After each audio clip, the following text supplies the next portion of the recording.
테슬라 FSD가 드디어 두드리기가 아니라 스웨덴에서 공식 허가까지 받아냈습니다. 북유럽 눈 오고 얼어붙는 그 도로에서요. 영상 끝까지 보시면 이게 왜 단순한 테슬라 뉴스 이상인지 이해하실 거예요. 바로 시작할게요.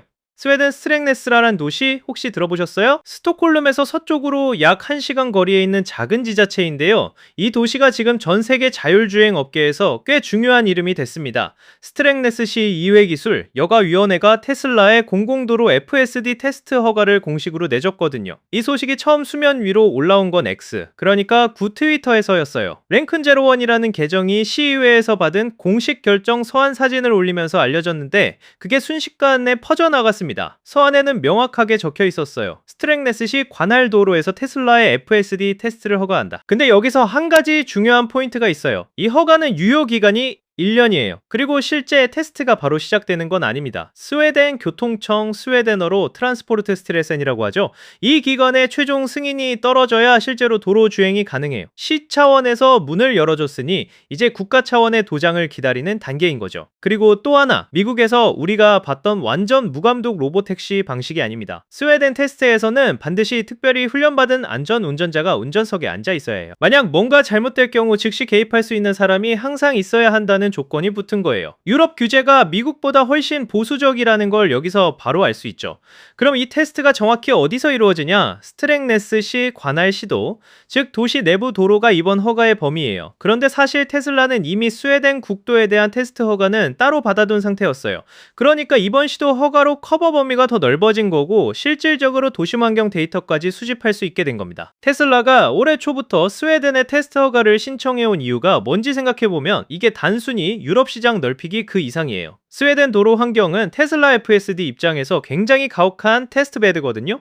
눈이 쌓인 도로, 결빙 구간, 하루 중 낮 시간이 극단적으로 짧은 저조도 환경, 이런 조건들은 FSD가 캘리포니아나 텍사스에서 학습한 데이터로는 절대로 커버할 수 없어요. 북유럽 고유의 교통 상황과 도로 규범을 직접 학습시켜야만 하는 거죠. 시의회 결정 서한에서도 이 부분을 언급했어요. 자동화된 주행 기술이 교통 안전을 크게 향상시킬 수 있다고 적으면서 인간의 실수가 대부분의 사고 원인이라는 점을 근거로 들었거든요.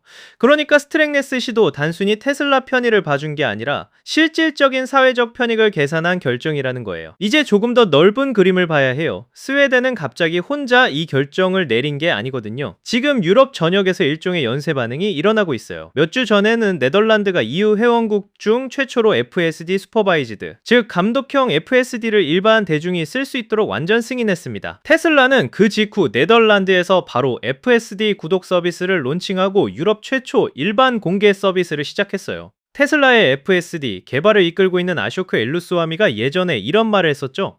네덜란드 승인이 나머지 유럽 국가들의 길을 열어줄 것이라고요. 그리고 지금 실제로 그렇게 되고 있어요. 스페인은 이미 테스트 허가를 내줬고 이탈리아는 자국 승인 절차를 빠르게 진행 중이라는 보도가 나오고 있습니다. 스웨덴이 그 줄에 합류한 거예요. 이게 왜 중요하냐? 이유는 단일 시장이에요. 한 국가에서 승인 사례가 쌓이면 다른 국가들의 규제기관도 비슷한 기준으로 따라갈 확률이 높아지거든요. 네덜란드가 스타터 피스톨을 쏜 셈이고 지금은 각 나라가 자기 페이스로 트랙에 뛰어들고 있는 모양새예요.